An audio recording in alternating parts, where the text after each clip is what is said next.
శివాయ గురువే నమః. జ్ఞానక్షం యూట్యూబ్ ప్రేక్షకులందరికీ కూడా స్వాగతం. ఈ రోజు మనం ఒక హనుమాన్ ఆంజనేయ స్వామి వారికి సంబంధించినటువంటి ఒక యంత్రం తయారు చేయడం గురించి మనం ఈ రోజు తెలుసుకుందాం. ఇప్పుడు మీరు ఏదైనా కూడా ముఖ్యంగా ఒక అమావాస్య నాడు మాత్రమే ఇప్పుడు నేను చెప్పబోయినటువంటి యంత్రాన్ని తయారు చేసుకోవాల్సి ఉంటుంది.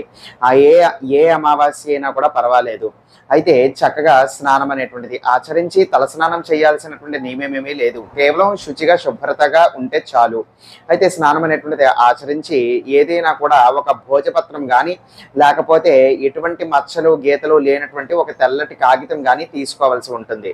తీసుకున్న దాని తర్వాత ఇప్పుడు నేను మీకు చూపించబోయేటువంటి యొక్క యంత్రాన్ని దాని మీదన మీరు గీయవలసి ఉంటుంది. మరి దేంతో గీయాలి అని అంటే దేంతోనైనా కూడా గీయచ్చు. అక్కడ నలుపు అవ్వచ్చు, పచ్చ అవ్వచ్చు, ఎరుపు అవ్వచ్చు, నీలం అవ్వచ్చు, ఏ రకమైనటువంటి ఇంకైనా కూడా వాడి నేను మీకు చూపించబోతున్నటువంటి యొక్క యంత్రాన్ని మీరు చక్కగా దాని మీద గీయవలసి ఉంటుంది.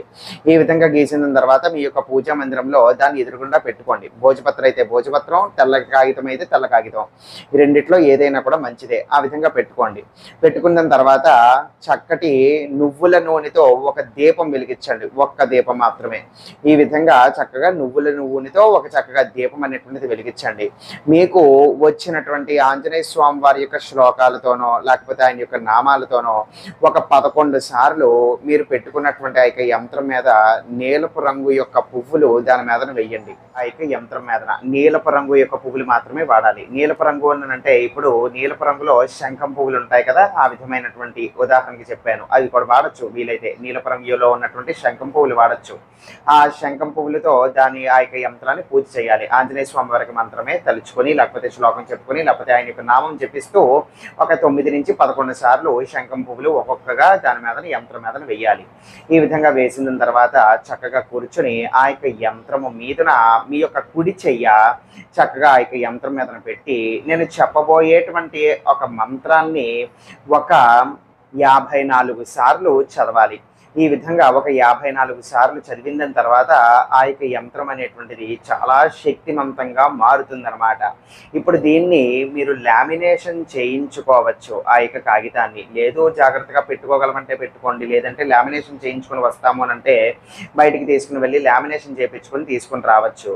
ఈ విధంగా చేసినటువంటి దీన్ని మీ యొక్క పూజా మందిరంలో కానీ మీ యొక్క బీరువాలలో కానీ లేకపోతే ఏదైనా కూడా గూట్లోనో షెల్ఫ్లోనో లేకపోతే మీ యొక్క గుమ్మానికి ఎంట్రన్స్ లో ద్వారబంధం దగ్గర డోర్ మీదనో లేకపోతే పైన సీలింగ్ గోడకో అంటే ద్వారబంధం బయట అనమాట, డోర్ పైన ఇంకా కూడా మనకి ఖాళీ ఉంటుంది కదా, చాలా మంది ఆంజనేయ స్వామి పట్టాలు అవి పెట్టుకుంటూ ఉంటారు కదా, దాని పక్కన ఎక్కడైనా కూడా దీన్ని అతికించవచ్చు, పెట్టుకోవచ్చు. లేదంటే పూజా మందిరంలోనైనా కూడా ఉంచుకోవచ్చు. ఏదైనా షెల్ఫ్లో గుట్లోనైనా ఉంచుకోవచ్చు.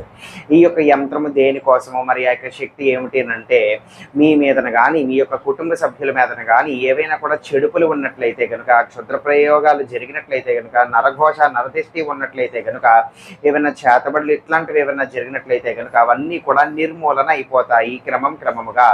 అది ఈ యొక్క యంత్రం ఆ యొక్క ఇంట్లో ఉన్నంత వరకు ఏది కూడా ఇంట్లోకి రావటం అనేటువంటిది చేయలేదు. ఇంట్లోకి రావటం అనేటువంటిది జరగదనమాట. అసాధ్యమైనటువంటి పని. అది అంత శక్తివంతంగా పనిచేస్తుంది. కాబట్టి ఆత్మలు తిరగటమో లేకపోతే ఏదైనా గాలి సోకటమో ఇట్లాంటివి ఏమన్నా కూడా ఇంట్లో కూడా పరిస్థితులు బాగోలేక నెగిటివ్ ఎనర్జీ విపరీతంగా ఉంది అని చెప్పి అనిపిస్తున్నట్లయితే కనుక ఈ యొక్క ప్రక్రియ చేసి ఈ విధంగా చేసుకోవటం వలన ఖచ్చితంగా అట్లాంటిది ఏమున్నా కూడా అవన్నీ కూడా ఇంట్లో ఉండలేవు. ఉన్నట్లయితే కనుక వెళ్ళిపోతాయి. ఇంకా ఏమీ కూడా ఇంట్లోకి అనేటువంటివి రాలేవన్నమాట. అర్థమైంది కదా. చాలా అద్భుతంగా పనిచేస్తుంది. ఆంజనేయ స్వామి వారికి మహిమగల శక్తివంతమైనటువంటి శాభారి యంత్రం ఇది.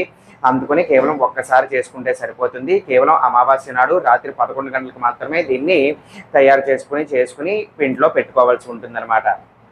అర్థమైంది కదా.